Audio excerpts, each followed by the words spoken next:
everybody, how are you this morning? This is Mornings with Michelle, and we're still talking about how diets fail or why diets fail. Have you ever wondered why dieters are always going off the rails and back on the rails, and what you can do to guarantee success? The third video in the series is going to help you move towards success by talking about SMART goals. In case you're new here, I'm Michelle. I'm the founder of Wonderland Wellness. And according to my group, I'm somewhere in the vicinity of badass habit girl, woman, or babe. I want to thank you for showing up for this third video in the 5-part series, which will explain why 80% of dieters fail and what you can do to succeed today in your weight loss efforts. In the past 2 sessions, we've actually worked on your readiness to change and the pains and pleasures associated with making changes. If you have not watched those, they are here on the Facebook page. Just go down and take a look at the videos over the last couple of days. Today, I will teach you how to establish SMART goals. Having a clear and specific goal can make all the difference in the world between success and failure. Proper goal setting is critical. You have to set the right kinds of goals in order to reach that endpoint on your journey. To be effective, they need to be clear, measurable, as well as exciting enough to keep you inspired to pursue them.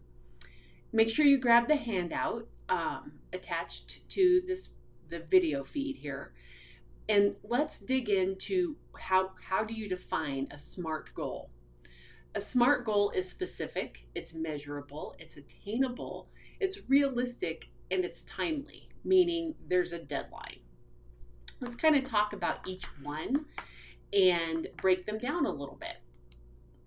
Specific. Your goal has to be well defined and not leave anything to the imagination. It's much easier to achieve a goal when you know exactly what you're trying to do. The next one is measurable. You must be able to measure what you have done and keep track of your progress. Being able to measure your results will help you stay on track, and it will also help you course correct if you go off track. Tracking is key. And it's not boring. It actually gives you, it's like creating a little list and checking things off. It keeps you going. It also needs to be attainable. You set a goal that you can actually visualize yourself achieving. Make it reasonable, and do not set a goal that requires perfection. Perfection breaks this journey. Aiming for perfection is exhausting, and it's not achievable in the long term. Are you never going to have another potato chip in your life? I don't think so. Trust me, that's not the lifestyle you're after. We are going for sustainable weight loss, not short-term gratification, but sustainable weight loss. Your goal also needs to be realistic. The steps required to succeed must realistically fit into your lifestyle. Let's give you a little example on this one. Don't set a goal that requires you to exercise for 2 hours a day if you've never exercised before. You'll get injured and you'll quit. Being realistic in your goal setting greatly increases your chances for long-term success. And the final part of a SMART goal is time limited. We want to establish goals that are measured by specific time frames. This is a great way to stay motivated and help you feel a sense of completion and satisfaction with each goal. I actually lost my 120 pounds 5 pounds at a time. I didn't even look at the big picture. 5 pounds at a time. Let's give you an overall SMART goal example. And I'm going to use one that I don't like because everybody wants to focus on that number on the scale. I personally prefer non-scale goals, but so that this makes sense to you, I'm going to do it with a scale goal, and then we're going to talk about that a little bit. To be specific, you want to lose 20 pounds. Measurable. The scale will measure your progress and help you determine on a regular basis if you need any adjustments to your program. Attainable. This weight loss goal contemplates an average of 1.25 pounds per week. Realistic. The steps required and the time frame are both realistic without being perfect. Time limited, 4 months. Let's talk about why a vague goal doesn't work. A vague goal such as, I want to lose weight, doesn't provide any specific method or sense of urgency. It's merely a wish. I want you to use the form I gave you to sit down and make specific goals that are SMART. Don't say, I'm going to lose 20 pounds in a month. Break it out. Later, you will use this completed form as your roadmap for your direction.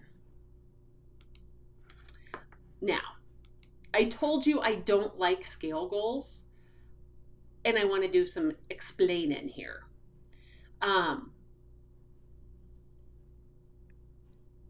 want to help you deal with those silly numbers on the scale because we all know the scale lies. I can't tell you throw out the scale because I still, even after maintaining for 5 years, weigh daily. I think it's an important part of my journey to track and make sure to see where I'm at. But don't let it ruin your day.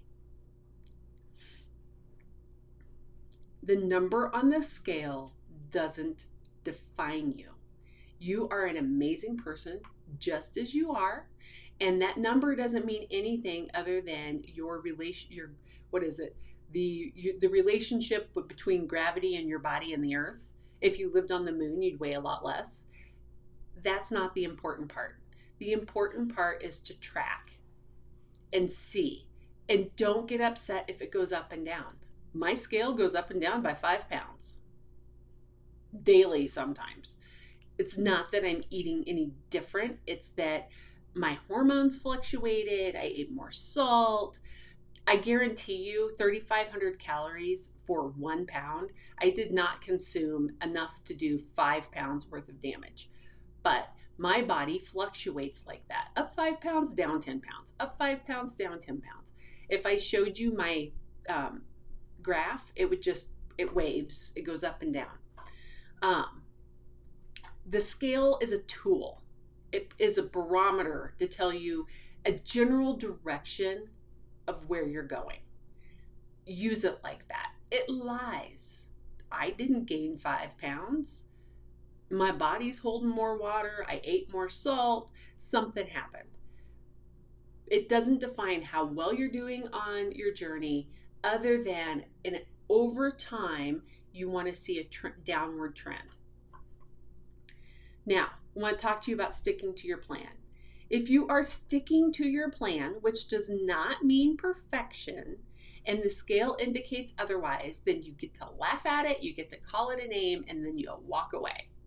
Do not use one or a few seemingly unsuccessful weigh-ins as an excuse to give up on yourself or your long-term goals. Keep the long-term in mind. Focus on the daily actions. You are worth the effort 100%.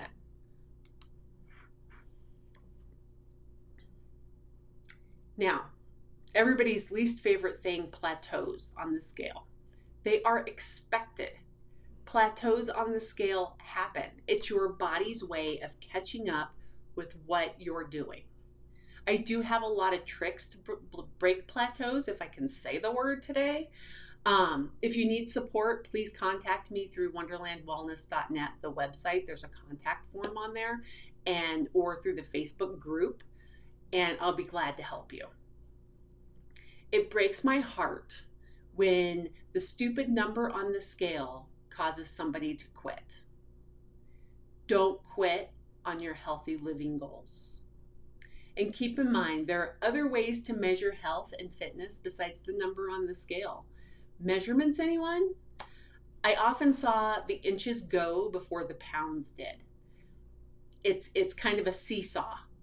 You know, one week the inches would go down, the next week the weight would go down, and it just kind of did that. Use use other tools to motivate you when the scale gets stuck. It's so common for your body to shrink while the scale stays temporarily stuck. Who cares about the number on the scale? All you really want is to get smaller and tighter anyway. Okay, that's enough about the scale. Let's close this out. Tomorrow, I will actually teach you how to tap into your personalized why power in order to reach all of your SMART goals. Until then, the key to your success is small, consistent steps will get you there. And I also want you to remember you can do anything for 5 minutes. I'm going to send you off with love and hugs. Have an amazing Friday, and hopefully the weather's better there than it is here. Bye, guys.